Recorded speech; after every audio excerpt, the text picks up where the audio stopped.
Halo, selamat sore teman-teman yang ada di rumah yang sedang melakukan work from home atau WFA. Nah, saya akan bagi atau akan men-sharing mengenai pengupahan sesuai dengan aturan yang seharusnya yang diterapkan oleh perusahaan. Khususnya bagi rekan-rekan yang memang bingung nih mengenai upah. Saya tuh di PR kan seperti apa, sistemnya seperti apa, mekanismenya seperti apa. Karena memang ini adalah adanya wabah COVID-19 yang memang melanda tidak hanya di Indonesia tapi di seluruh dunia. Nah, khususnya bagi rekan-rekan semuanya, saya akan coba untuk men-sharing mengenai pengupahan ini. Nah, saya coba dengan beberapa pertanyaan yang supaya teman-teman juga paham. Nah, ada pertanyaan sebegini. Dikarenakan adanya wabah COVID-19 di Indonesia, beberapa atau mungkin sebagian besar perusahaan Indonesia ini merumahkan karyawannya, dalam artian merumahkan yaitu kerja di rumah atau work from home. Nah, tetapi bagaimana sih sistem pengupahannya? Mungkin ada yang bingung, ada yang perusahaan itu ada yang memotong setengah gaji, ada yang memotong uang transport, ada yang memotong upah atau uang makannya atau tunjangan tidak tetapnya. Serta ada beberapa sistem yang dilakukan oleh berbagai perusahaan untuk menjamin kelangsungan proses bisnisnya. Nah, coba kita lihat di SE Menaker nomor 5 tahun 1998 ya. Dalam SE nomor 5 ini dijelaskan bahwa banyak perusahaan mengalami kesulitan. Sebagai upaya penyelamatan perusahaan, maka ditempuh tindakan merumahkan karyawan untuk sementara waktu. Merumahkan karyawan atau pekerja untuk sementara waktu dengan ketentuan upah, yaitu poin 1. Pengusaha tetap membayar upah secara penuh, yaitu berupa upah pokok dan tunjangan tetap. Nah, di sini ada garis bawah, yaitu pengusaha tetap membayar upah secara penuh, yaitu upah pokok dan tunjangan tetap. Nah, upah pokok itu tidak bisa diotak-atik ataupun dikurang-kurangi, dan tunjangan tetap selama pekerja dirumahkan. Jadi ada dua poinnya, yaitu upah pokok dan tunjangan tetap ini tidak bisa dikurangi ya selama proses dirumahkan, kecuali telah diatur lain dalam perjanjian kerja, peraturan perusahaan, atau kesepakatan kerja bersama. Selanjutnya yaitu nomor 2, apabila pengusaha akan membayar upah pekerja tidak secara penuh agar dirundingkan dengan pihak serikat pekerja atau SP mengenai besaran upah selama dirumahkan dan lamanya dirumahkan. Jadi poin 2 ini yaitu adanya perundingan antara pengusaha dan serikat pekerja. Serikat pekerja ini sebagai wakil dari pekerja untuk merundingkan besaran upah yang akan diterima ketika ada karyawan yang dirumahkan, dalam artian bukan di PHK ya, tapi work from home. Nah, yang ketiga adalah apabila perundingan melalui jasa pegawai perantara ternyata tidak tercapai kesepakatan, agar segera dikeluarkan surat anjuran. Nah, surat anjurannya ini kalau dulu ini kan tahun 98 itu ada yang namanya P4D ya, itu di daerah, dan P4 pusat atau P4P untuk penanganan tersebut. Nah, karyawan selanjutnya yaitu kita terlepas dari SE nomor 5 tahun 98, kita lanjut ke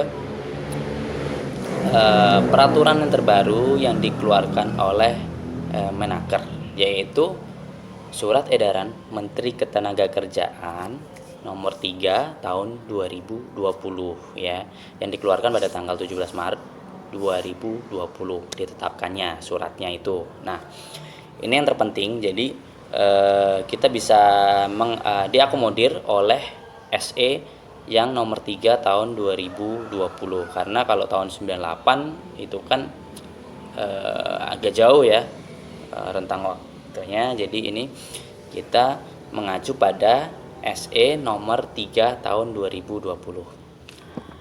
Nah, coba kita lihat isinya dari SE itu apa.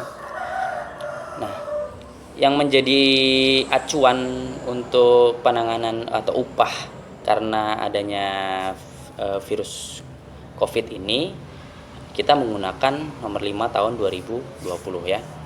Nah, apa sih isinya? Yaitu para gubernur diminta untuk mengupayakan pencegahan penyebaran dan penanganan kasus terkait COVID-19 atau COVID-19 di lingkungan kerja. Nah, ini ada poin A sampai dengan poin F. Ini mengenai anjuran kepada gubernur.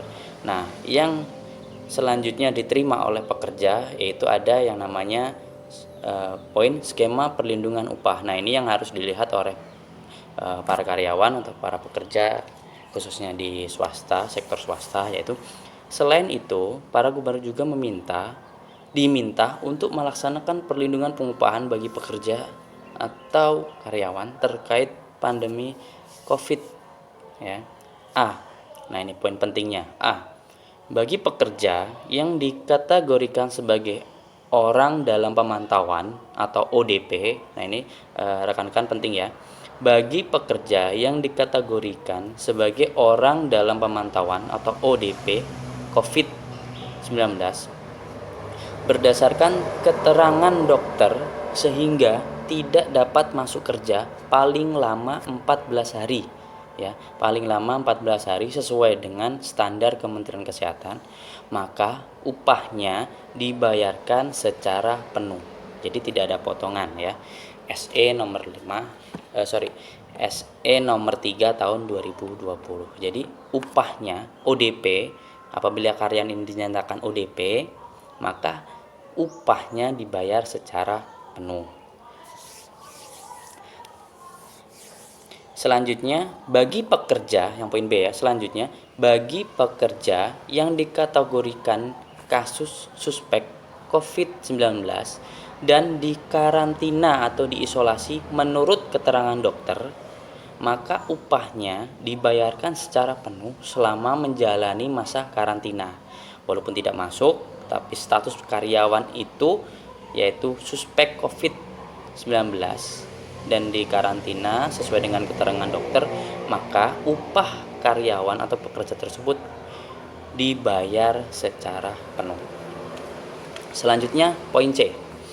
Bagi pekerja yang tidak masuk kerja karena sakit COVID-19 dan dibuktikan dengan keterangan dokter, maka upahnya dibayarkan sesuai peraturan perundang-undangan.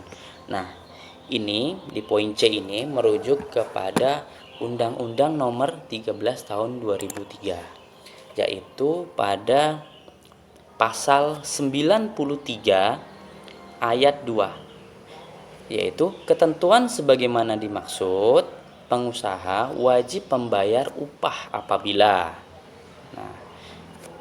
yaitu A. Untuk 4 bulan pertama dibayarkan 100% dari upah. Jadi 4 bulan pertama apabila sakit secara berurutan, maka pengusaha membayarkan secara penuh upah si pekerja tersebut. Selanjutnya pasal 3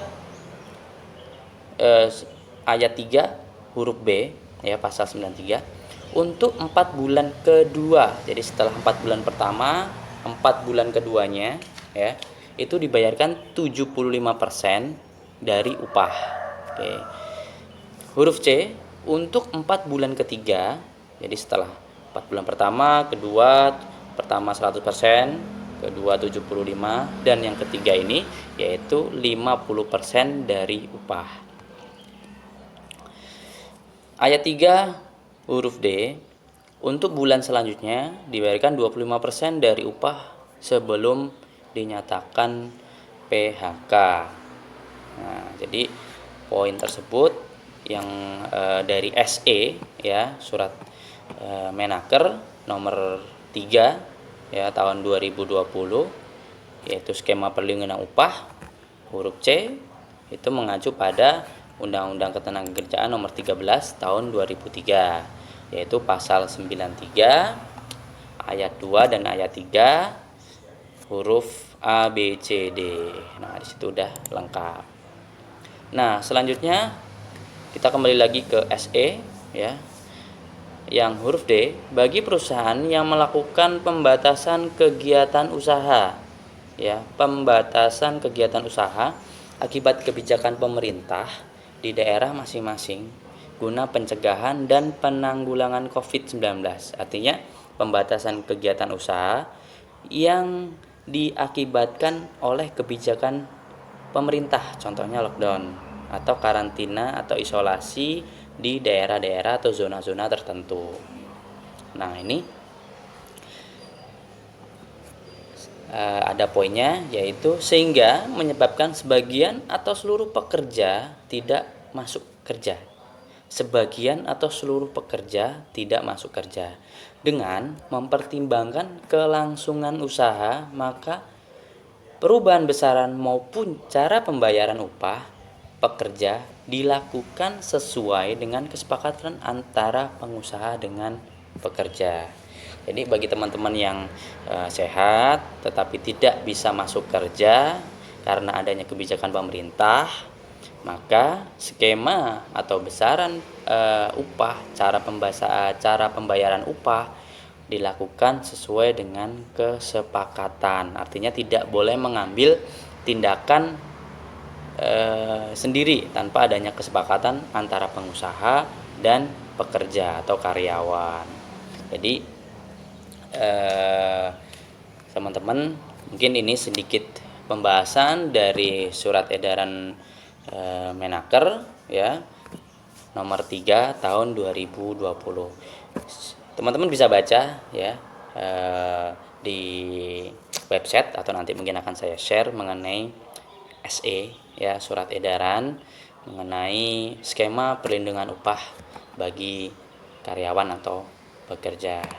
Jadi memang ini mempertimbangkan kelangsungan usaha juga, perubahan besaran dan cara pembayaran pekerja dilakukan sesuai dengan kesepakatan antara pengusaha dan pekerja.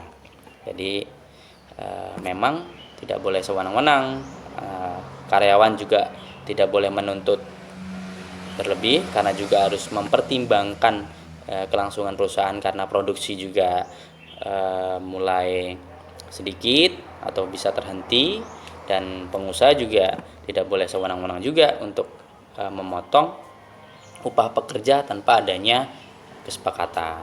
Oke, demikian dari saya. Jika ada salah kata ataupun kurang lengkap, kalian bisa kritik dan sarannya di bawah ya. Nanti silahkan dikasih komen ya, like juga jangan lupa. Oke, nanti akan saya share lagi mengenai aturan-aturan ataupun hal-hal lain yang mengenai upah pekerja. Oke, terima kasih. Selamat sore. Semoga bermanfaat.